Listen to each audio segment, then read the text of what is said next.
hear me now? I can hear you now. Yeah. Okay, perfect, perfect. So, with no further delay, Susanna, I'm going to hand it off to you.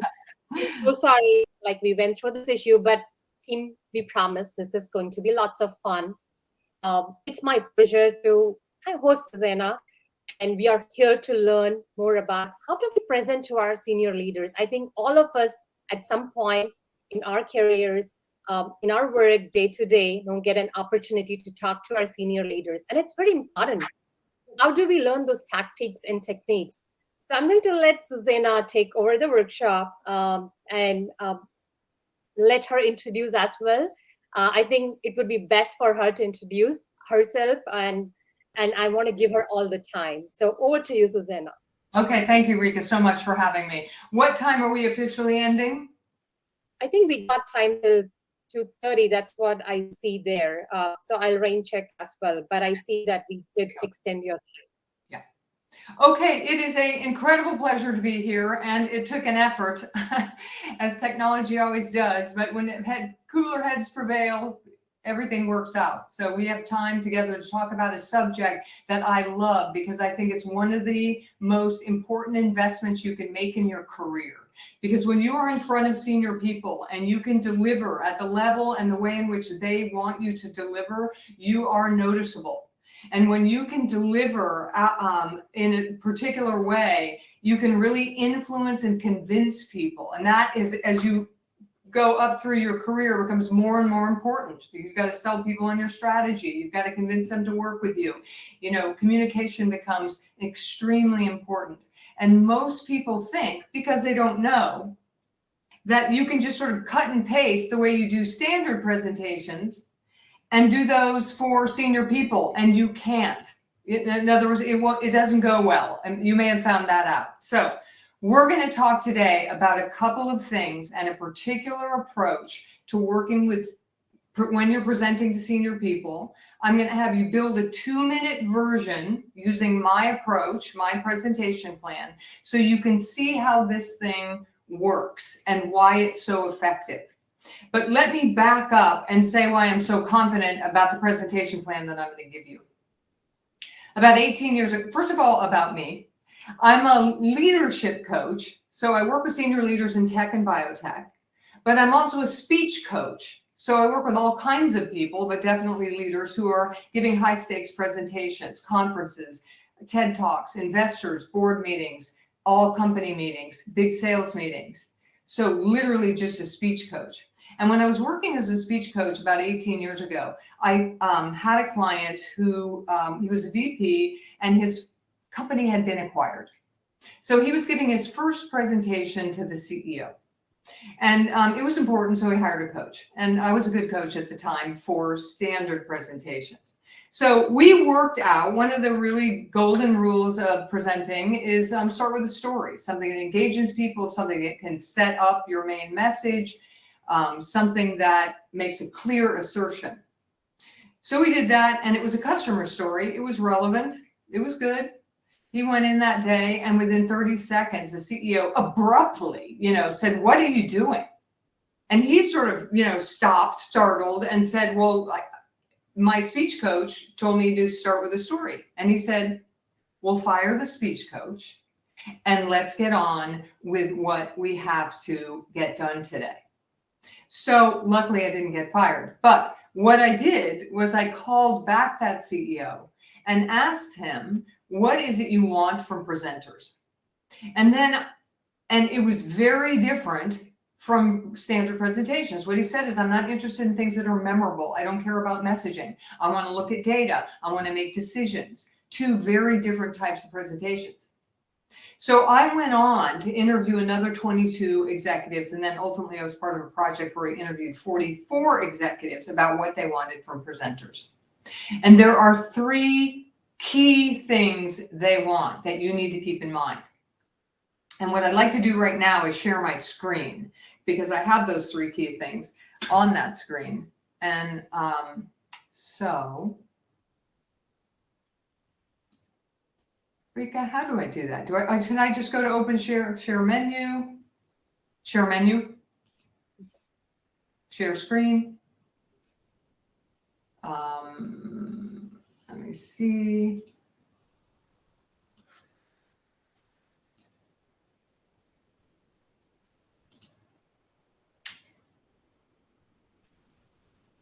Entire screen. Here we go. There we go. So, Rika, I'm going to ask you if this works. Do you see my screen with the person climbing up the stairs? Works. All good. Very good. Okay. So I'm gonna skip something and get to our golden rules, which are, and these are the three things, and every single senior leader I spoke with in some way spoke about these three things. The first is this. Don't think of it as a presentation, because presentations come with long decks where people sit quietly and you present out. Executives, senior people want to have a discussion. They want you to give them enough information to where they can drive the discussion where they want to go to give you what you want, which might be, say, an approval of something, an agreement, feedback, whatever it is you want from them. They want to, in some ways, drive that discussion. That's a scary proposition for presenters because it's much safer to be going through slides than to be engaging in a discussion with a group of senior people. Golden rule number 2. Start with a high-level summary.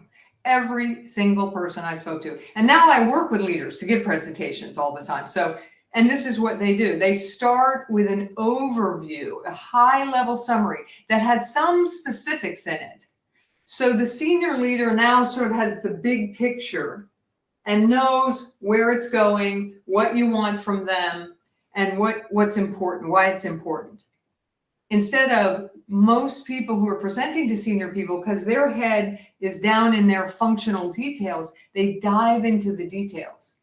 And the senior leaders want you to lift up and think about this from a business perspective, not just from a functional perspective. So this is and it's built into my presentation plan, you'll see. And the last, get to the bottom line. And within a minute or so, because they want to know, what do you want from us? And then they can listen to the whole presentation with that in mind. So oftentimes, if you'll say to a senior person, you know, we want you to support or we need resources for, how do they listen to a proposal not knowing whether it's $1 million or $10 million? How can they evaluate that without enough information? So you want to give them that high-level summary so they have information and tell them exactly what you want from them. Okay. So what we're going to do, and Rika, you have to tell me if people don't have this, is we're going to start working through this presentation plan. So how will I find out? I'm not looking at the chat right now. Let me see. So I'll guide you, Susannah. Everybody should have access to the worksheet. While you were joining, we made sure everyone has access to it. So good use of time. Good use of time. Okay, this is something that people carry around for years, this piece of paper, because it's such a valuable structure, and structure gives people confidence. So when you know your structure is right and you have the pieces right and they're concise, it gives you a lot of confidence. So that's what we're going to work through right now. Okay, somebody's asking for more sheets. Good. Okay. So when you open up page 2 and 3, there are a couple of preparation questions that are very important to ask yourself when you're putting together a senior level presentation. The first one, I'm going to go back to my slide deck.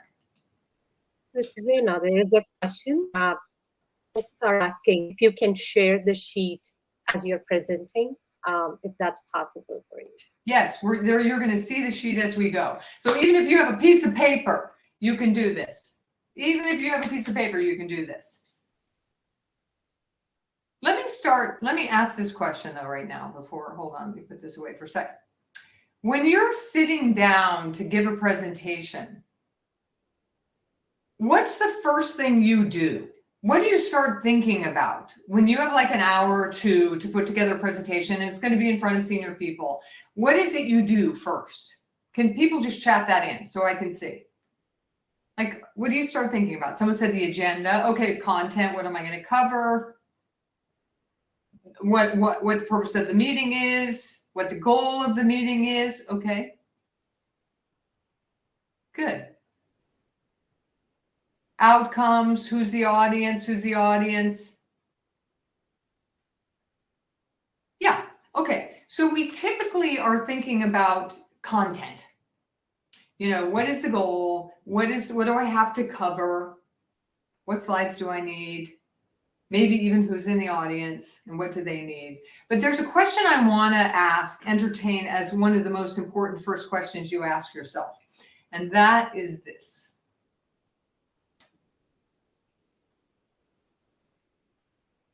This is what I call your objective. And I don't mean objective in terms of what's the outcome you want, like you want approval of something. I mean the objective of this in order to get the senior leader that's in front of you to do what you want them to do. What would you have to convince them of? What would they have to believe to be true to want to take the action that you want them to take? This is very different than what you're going to tell them. So let me explain this to you. There are actually 3 parts to a presentation, not 2.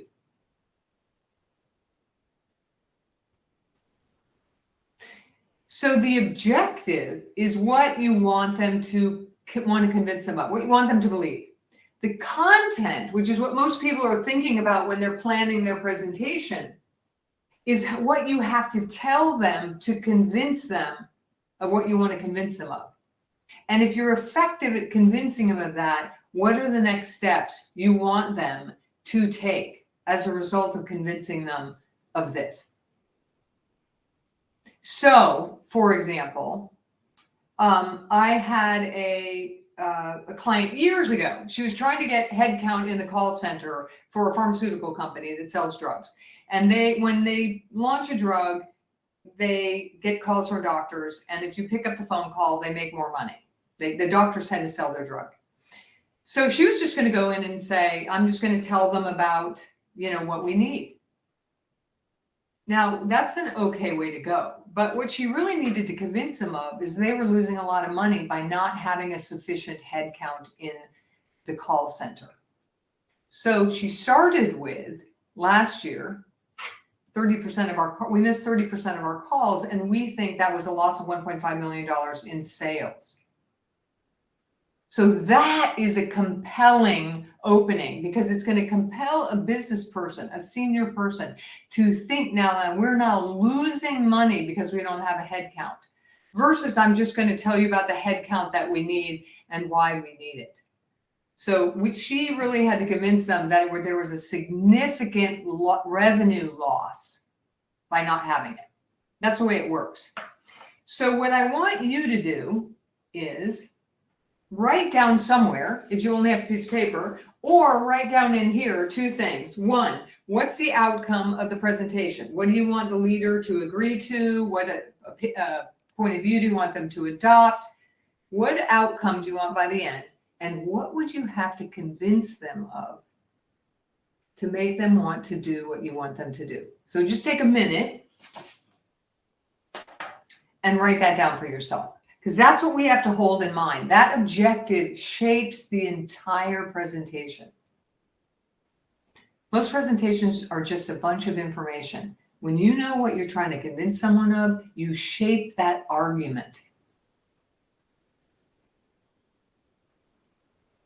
We do have a question, Susannah, on this writing. I think we have a question from Rachna. Rachna, reading this for you. How do you condense the 3 elements in a high-level summary? Aha! Oh, it's not hard, and it only takes a minute or so. But that's the first 4 pieces of this presentation plan are the executive summary, so you're going to see how it works. But the objective is just what we have to know for ourselves. It's not something we say pieces of it, but the purpose of the objective is for us to understand where we're trying to take this whole presentation. Then we develop the content, which goes in the executive summary and the whole presentation. Then we develop the next steps, which goes again, in the executive summary and the rest of the presentation. So it all goes in, but I'm not suggesting that you're writing your entire objective into the presentation. It's something you have to understand. And most people don't. Most people don't. They're just presenting information. They're not figuring out what they have to convince the audience of. Okay. Thank you for your questions. I love questions. Okay. So could some of you, since we have time, can you put in the chat your objective? I love for people to hear and see what objectives look like. So just type in, what is that thing you want to convince your audience of? Because a lot of times people will say, I want them to know. And the minute that you use the word, I want them to know, I know they're talking about content. Well, I want to convince them that. Who'd be willing to just put it in the chat?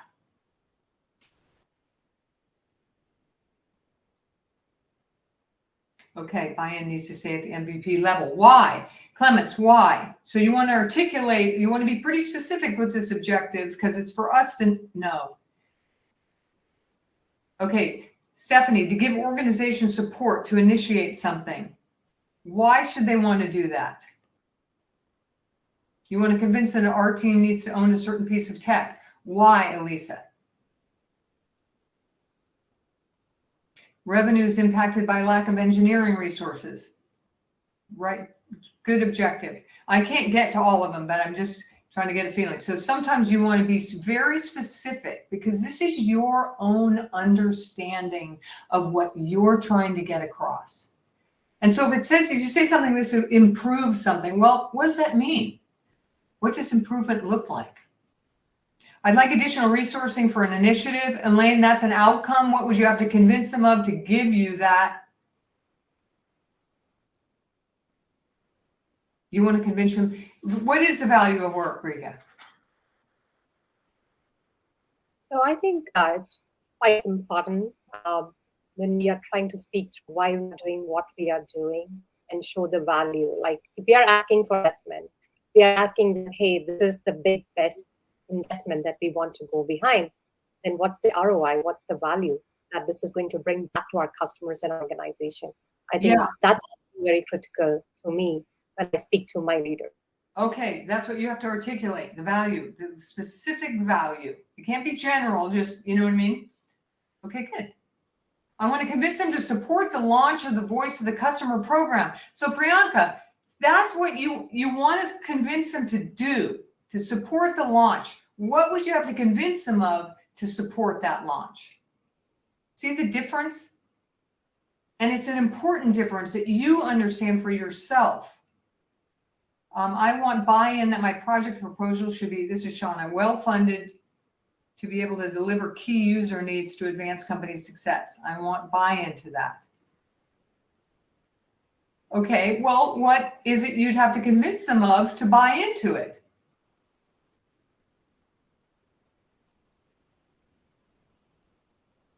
Okay, we'll get to how do you deal with an executive who constantly interrupts you. It's a very tough situation, but we'll talk about it a little bit later.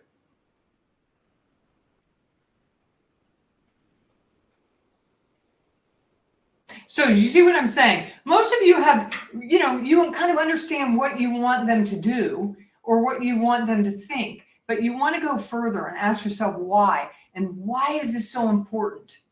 Why is it important? Why should they buy into this? Why now? Why for the business now? Why? Because of what they care about. You've got to articulate that for yourself. And again, this is where confidence starts. People always ask me, how can you help people get more confidence? They get more confidence by really articulating their ideas and then feeling confident about saying them. Here's some more. Let me just take a couple more.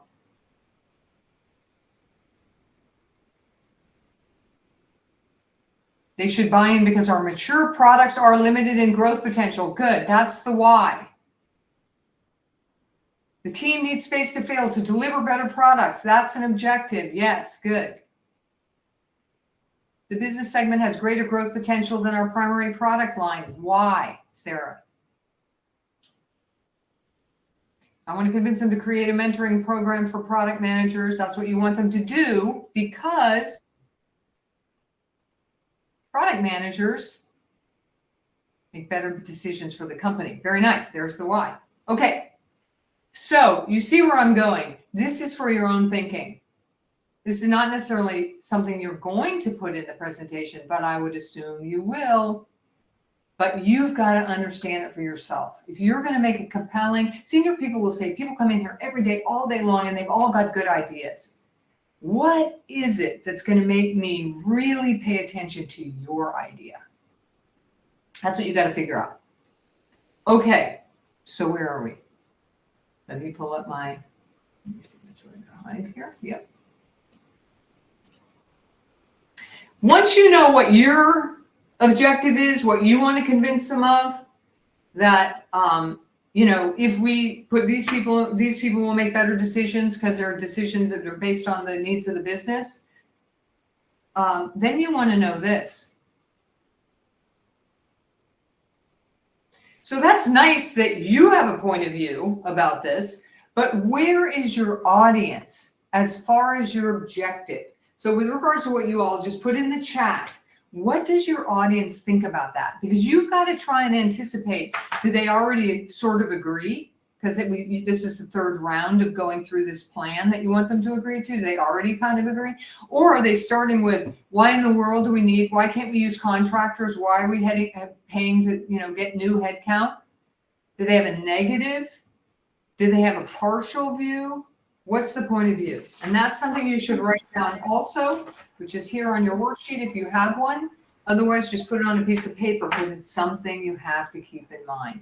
It helps us understand. Their point of view is here. The point of view we want to move them to is here. What do we have to do? What content is going to move them from their point of view to our point of view? Because you don't want to present on stuff they already agree to. You don't want to duplicate stuff they already know. So you want to know what they think.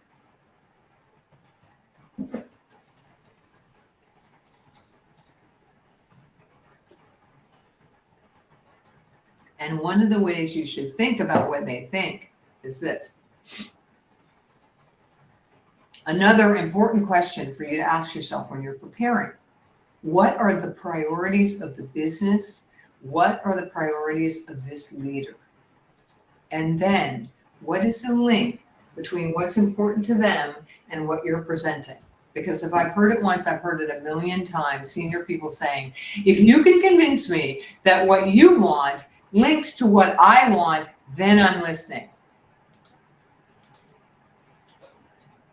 So this is an important question for our executive overview. I want you to answer this question, either on your sheet or on a piece of paper, because this is critical for what's going to go into that executive summary.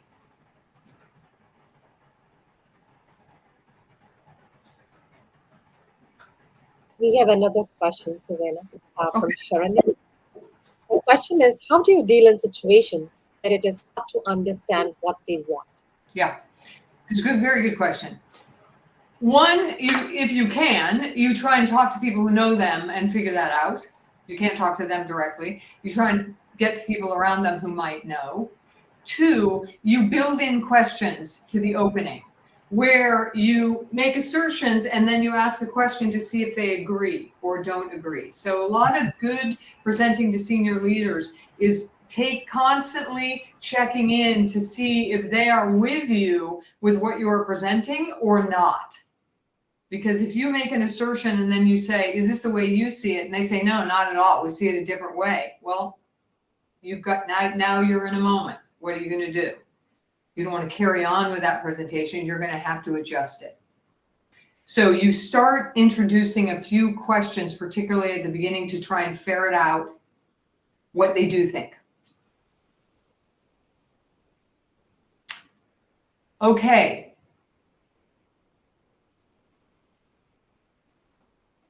Yeah, sometimes they don't know what they need. Well, you're doing both. You're convincing them that you're giving them what they want, but you're also giving them what they need. So there's a little bit of, a sleight of hand here. This is what I know you think you need. And that's good, but what you really need is, so, you're having to do both at the same time in some ways. It's tricky. All right. So again, this is critical because this lifts you out of sort of your material into what are the larger priorities for this leader and how do I fit into that? That's what makes the difference between people who progress in senior to senior levels, is they can think at the level of the business needs, not just their functions needs. And believe me, when you do it, people notice it. Okay. We have another question from Akansha. I see a lot of thumbs up there.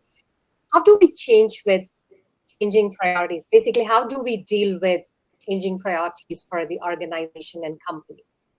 Well, that's a big question. So the point is, you've got to adjust your material if there's a changing priority. I mean, you've got to follow those priorities. You've got to try and understand them. You've got to check back to see, is this still the priority? You say to the leader, this is what we've been doing because we thought this was the priority. Is that still the priority? I mean, you have to be incredibly agile in front of these folks because new information is coming up, like you say, all the time. And if you're stuck with your presentation on that thing and you can't engage in a discussion when something shifts, then it's uncomfortable. Okay, so let me see. Okay, so now we're going to take all of that information and we're going to put it into a presentation plan. So for those of you who don't have it, a pointed piece of paper will do, and somehow we'll get it to you by the end of this or after this session. So you'll notice that what's yellowed out is the high-level overview. There's a context, and that has everything to do with those questions about priorities. There's the bottom line, what do you want from them? There's the ROI, which is if they give you what you want, what will they get for it? And then there's what you're going to cover. Once you've done that overview, now you're going to dive in. You're going to deliver your first 2 key points. You may have many more than that, but for today in a 2-minute presentation, you have 2 key points. At the end, you summarize what you've covered. You summarize what agreements have been made along the way in the discussion, and you put forward your specific next steps. So this is a wonderful structure, but the most important piece is this executive summary for senior people. This makes the difference. Difference between standard presentations, senior presentations. So we're going to walk through that. So let me start with the critical context. So like I say, most people come in, they say, I'm going to talk about X. This is a topic. And here's my goal for the presentation. Now, typically they'll say, I'm going to talk about X. Here's the agenda. And here's the goal of the conversation. Okay? So senior leaders now, you're going to dive into your stuff. Senior leaders really have no understanding of the whole big picture of this topic, what you want from them, why it's important. They have nothing. So you want to give them that something, and it starts with the critical context.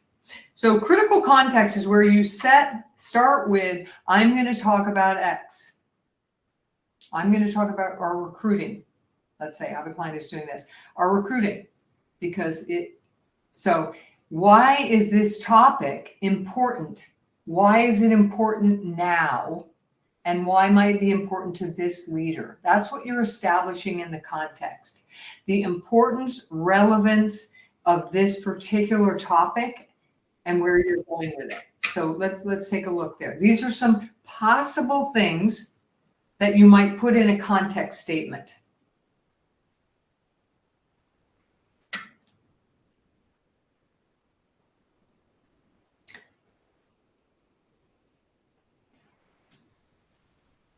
We also have some new questions, Susannah, as we are going through the context. I think we have a question from Meg C around, are there any examples, senior leader decks we can share so we have an idea of what to include and formats? We're looking at what's good visuals. You're breaking up. That's why I'm asking. What are good visual presentation tips? I think there are a mix of it. There is visual presentation tips, but I think our folks are also asking if you have any example decks that you can share so that we know like what it includes, format, etc. I don't, because I don't have that for this presentation. Yeah. You mean as far as visuals for what we're going through, what you might put in how you might present a context statement? Is that the question? We do have one person on that as well, good visual presentation tips. But then is also interested to know if you have any examples, any text from the leader. You could. Okay. I'm just looking right now for, hold on just 1 minute.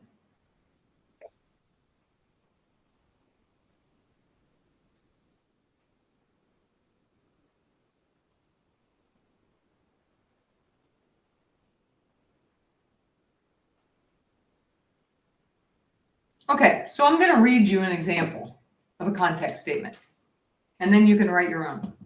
This is a client of mine who runs a startup for recruiting, and they use AI tools. So it's a talent sourcing platform. And the critical context, so they're trying to get, in this case, this would be the scenario, someone's coming in, internal in a company, speaking to senior leaders to say, we want to use this platform. So it would go, traditional methods for talent discovery and candidate sourcing are primitive, they're slow, and they're limited in their capabilities. The use of AI tools is changing all of that. And with AI, we can access multiple sources of data to create sourcing that is comprehensive, that is precise, that is accurate. Currently, 31% of new hires leave their roles in 3 months. We believe we could save millions of dollars and time in turnover by engaging this platform. Okay, so they're as senior leaders said, back up. I've been in a million meetings today, sort of set the stage here. That's the stage. Recruiting, if all we use is LinkedIn, we're in trouble.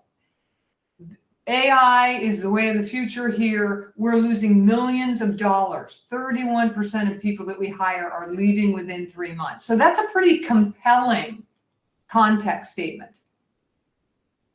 So go ahead now and write your context statement. What would you want to put in a context statement here for these senior people?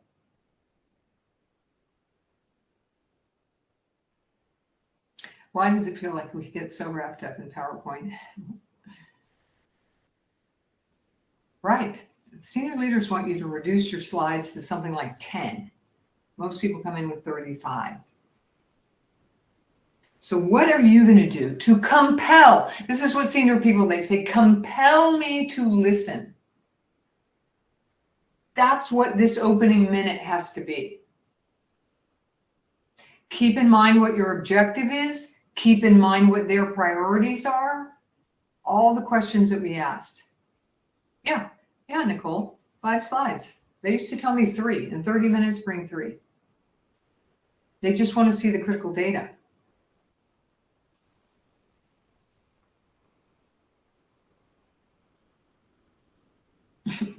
Okay, are you writing, you're talking in chat, are you writing your critical context statement? That's what I want you doing.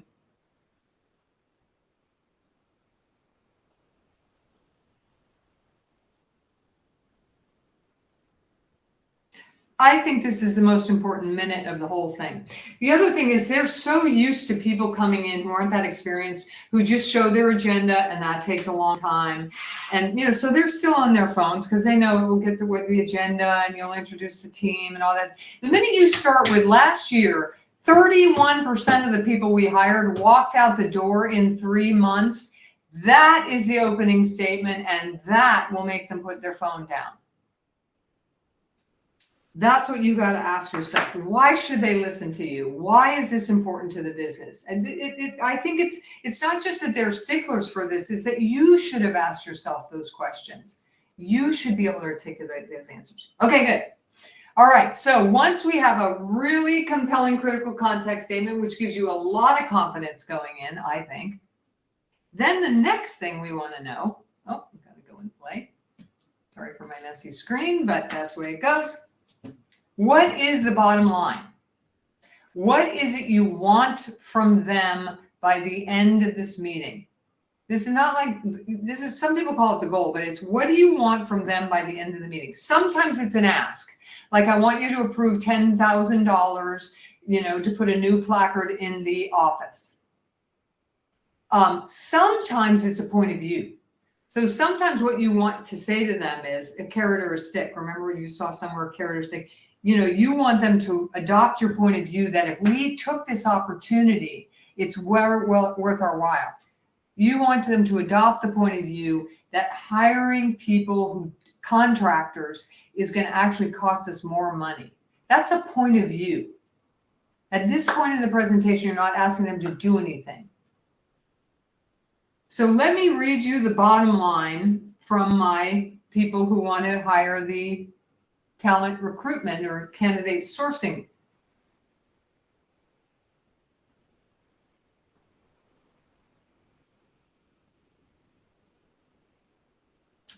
We are asking for approval to run a 6-month pilot with the vendor gateway systems at a cost of $550,000 beginning in Q3.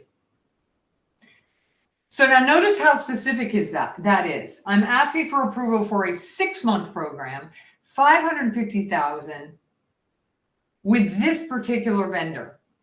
A lot of people walk into senior meetings and they say, we want your support. We want your support for using a new vendor for candidate sourcing. Way too vague. And that's when executives or senior people start asking questions, which you don't want, because you don't want to be interrupted in the sequence, in the opening sequence.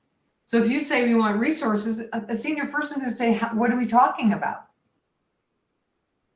So write down now, what is your ask or what is your position that you want them to adopt by the end of this presentation? Go ahead and write that.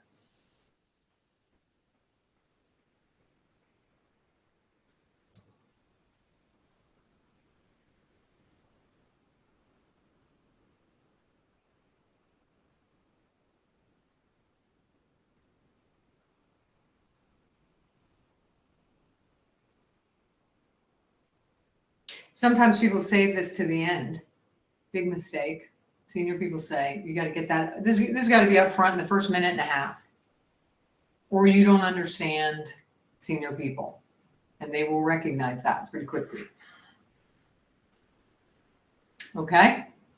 Then you want to tell them what's the ROI or what's the benefit of doing that. What are they going to get or what are they going to avoid by adopting your point of view or giving you the money you want or giving you permission, approval on something?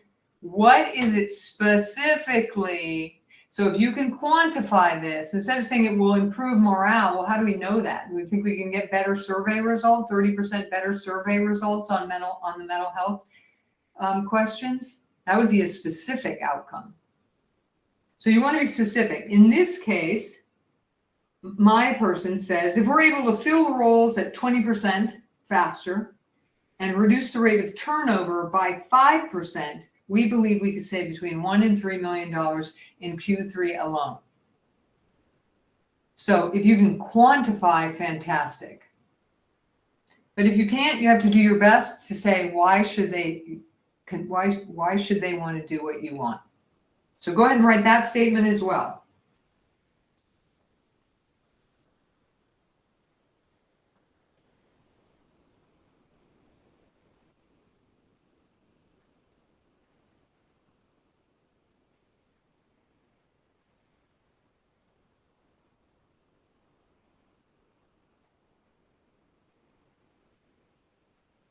And when you practice this, you'll see it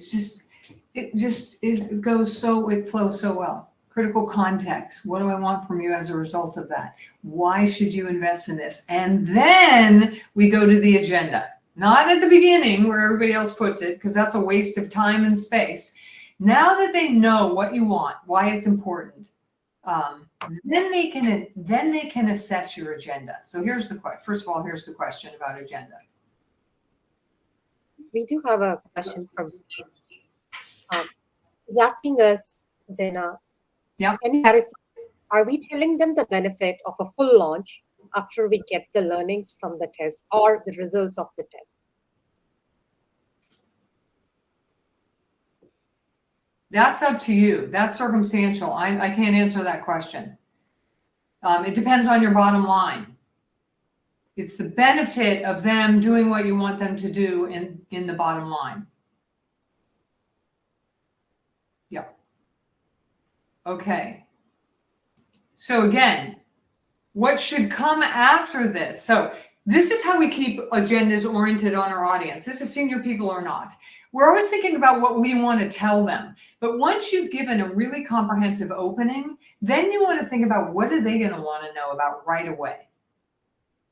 Like in this case, how much, I don't want to pay $550,000 if we're only going to hire 2 people in the next year. So, how many people, what's our projection for people? That's the first thing that senior person is going to want to know. What's the projection for hiring in the next year? Because it's got to make this 550 worth it. So you're now anticipating how they're going to be thinking about it, and then you stack up your questions according to what's going to be most important to them to hear first, second, third, fourth. And once you've gone through your agenda, you want to finish by saying, is there anything else you would like me to cover? Which signals to them that you are there to answer their questions. You are not there just to spit information out, you know what I mean? That's what they'll say. People come in and just vomit all over us. Information, information, information. So you really want, this is a moment when people say, what do they want? How do you know? Well, this is one spot to ask that. So I'd like to cover this, this, and this. Is this what you'd like to hear about? They love that question, by the way. So go ahead and write, what are the 2 questions you think your senior leaders are going to have once they've heard your critical context, bottom line, and return on investment? For example, in this case, my client said, for my agenda, I want to address who is Gateway Systems and why have we chosen them for the vendor? And number 2, how will we assess the success of the pilot? So those 2 questions they think that their senior leaders are going to want to hear.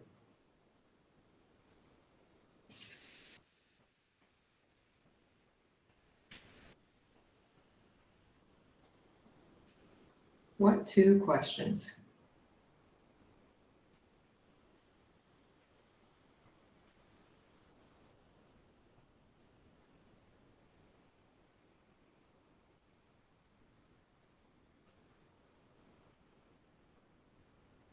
Okay, good. Then we turn that agenda into your first key points. Here we go.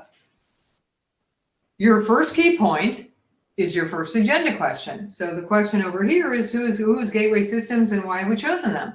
My first key point, and this is how he would say it. So for my first key point, I'd like to talk about why we chose Gateway Systems as the vendor of choice. Your second key point is your second agenda question. In this case, his was, for our second key point, we'd like to talk about how we're going to actually measure success in this pilot.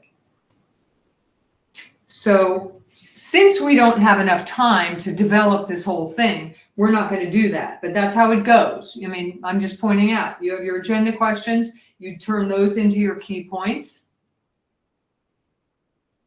And then as we move along, at the end of the presentation, you want to give a summary of the content. So just take a read through this and then we'll talk about it.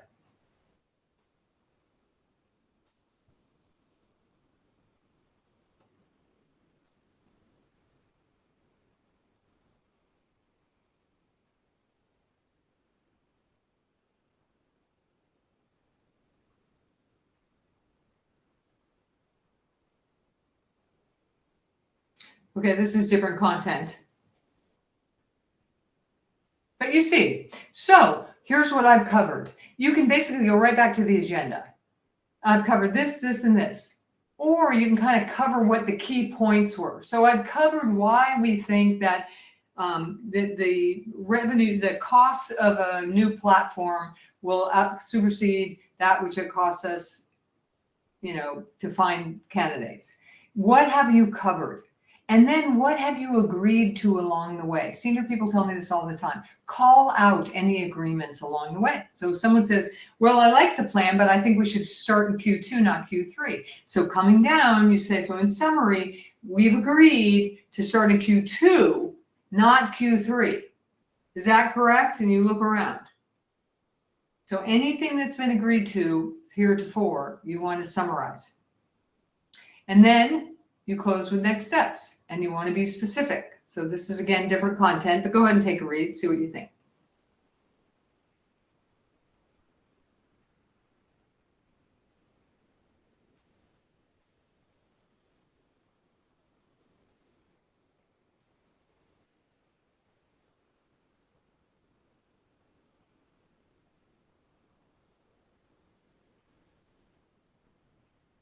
Okay, so we don't say we want to come back. You say we want to come back to review the plan that now incorporates what we agreed to, specific. And then once we've done that, we want to come back and schedule you. We want to schedule you to attend the announcement. In other words, don't be vague here. So you want your next steps to be very, very, very specific. Okay, so let me stop here.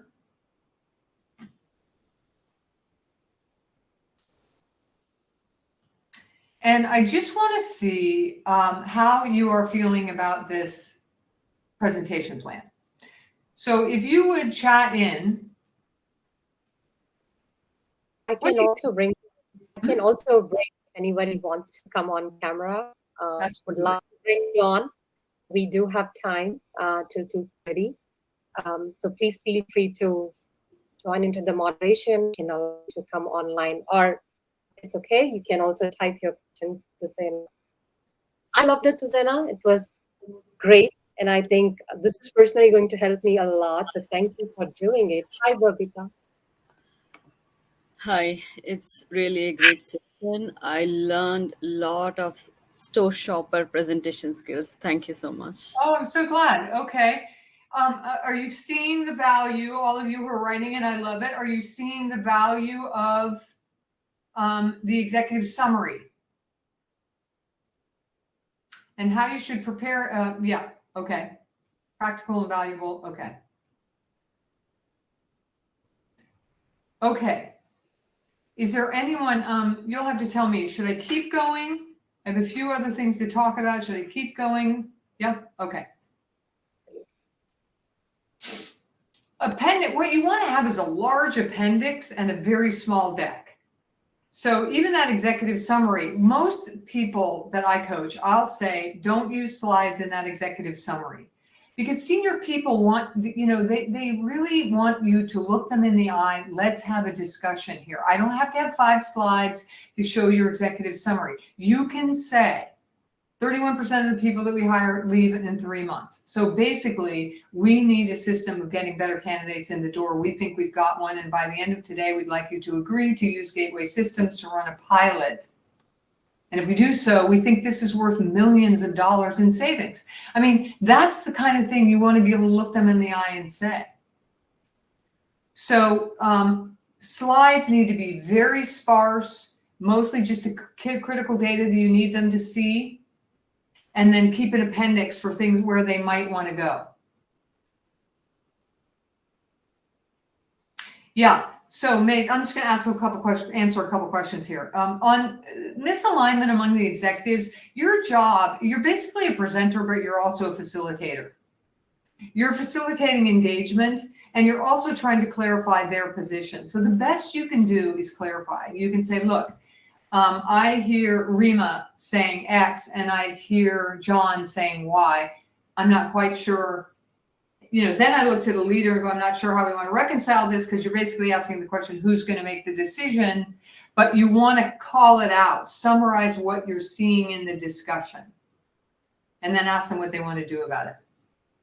Yes, no slides in the executive summary if you don't have to.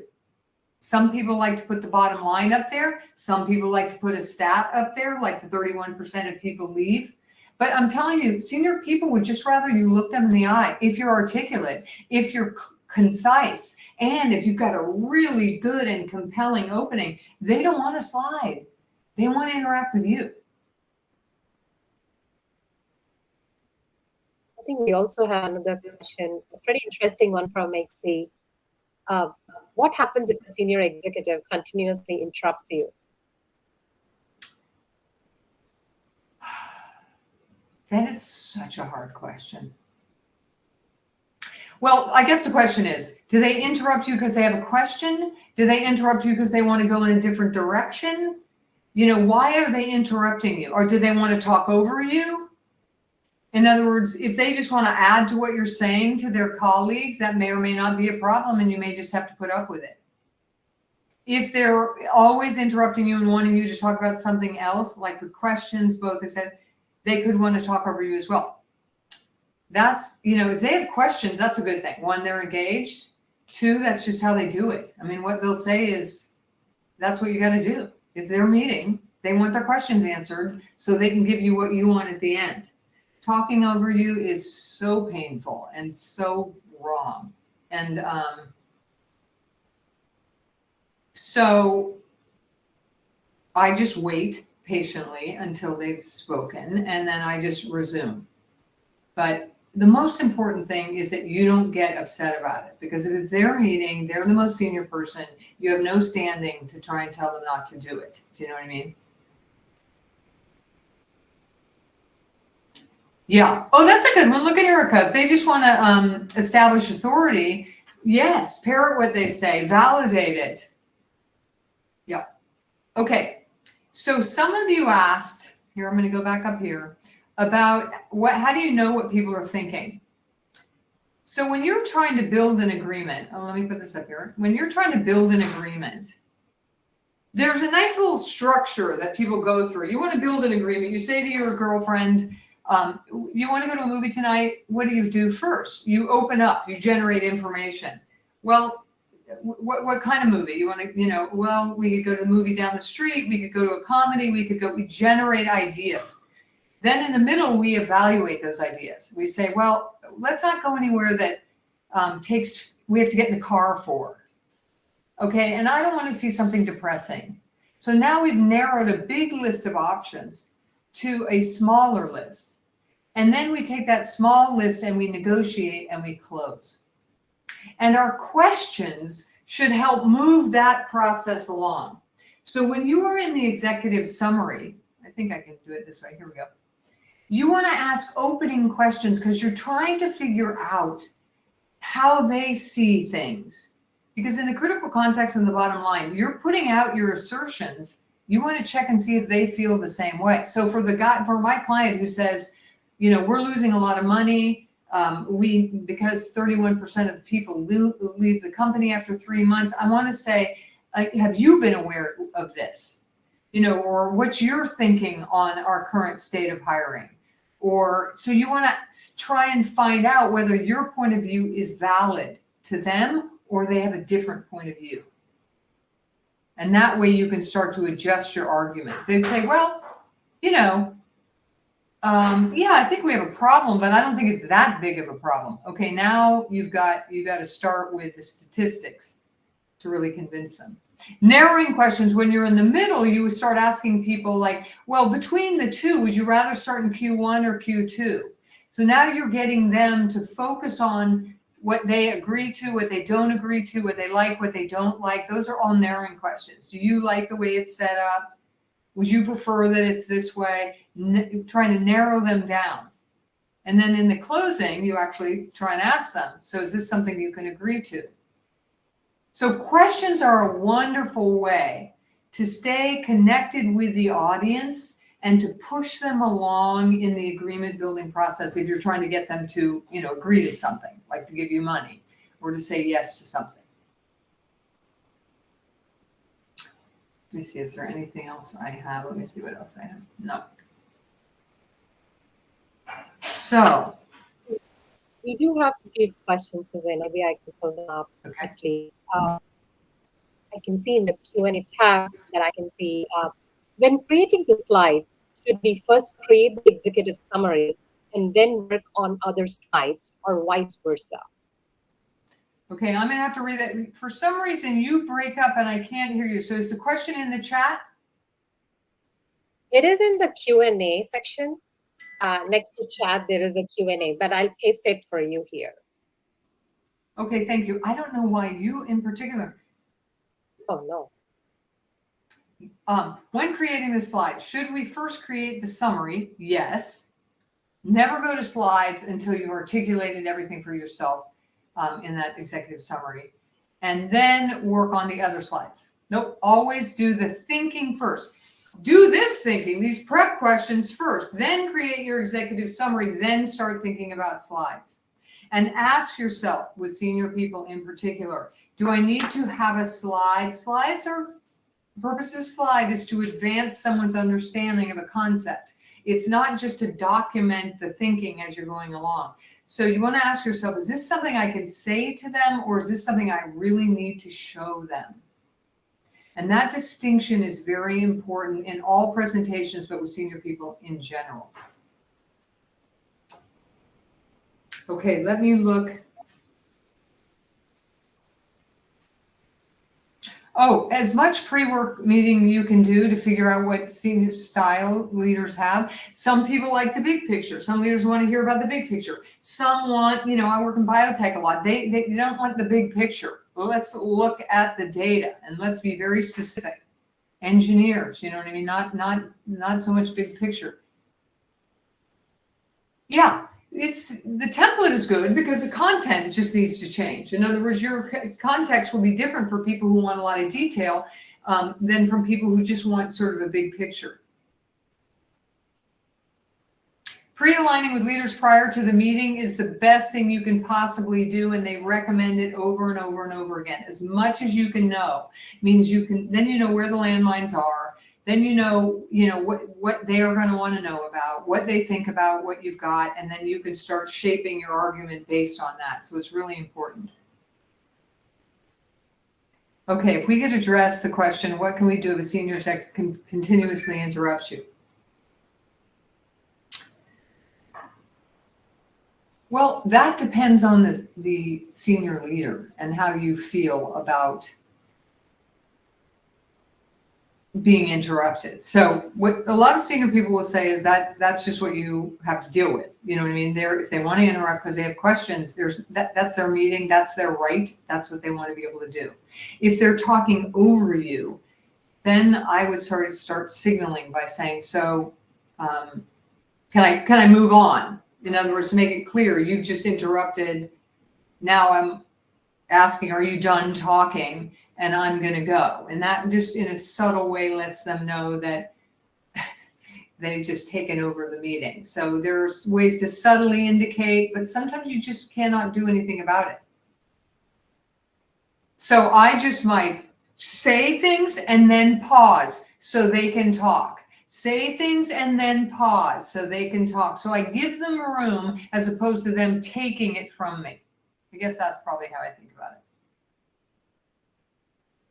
Yes, thank you for putting my book up there, Women, Language, and Power. I wrote that book because it has a whole half of the book on tools for women to help structures like this, small structures, presentation structures, so that we can feel more confident coming forward.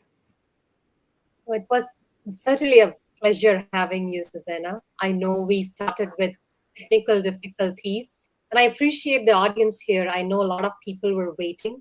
So thank you for being patient. Please do check out Susannah's book. I was reading, just figuring out, how do I get access to the book? I shared her LinkedIn. I am going to talk to the Women Product Committee to see if we can get the recording and the slides. I'll work with Susannah offline. But I definitely think that this was an excellent session and a lot of takeaways for me personally. I think Alicia had a question for you, Susannah. How do we explore engaging you as a coach? So any kind of tips or advice? What's the best way for our audience to connect with you? Yes. Well, do they have a link to my website or my email in the agenda? They do. It's just either emailing me here. I'll put it right here. You just email me directly, or on the chat, and team, we will make sure I'll talk to the women in product team to see how we could get these to you all. okay, check out my website. You can find out about my book. You can find out about the workshops I teach. But nothing I love more than being with a group of women and anything I can do to help all of us advance in where we're trying to go. So thank you so much for having me and for all of you who are here. I really appreciate it.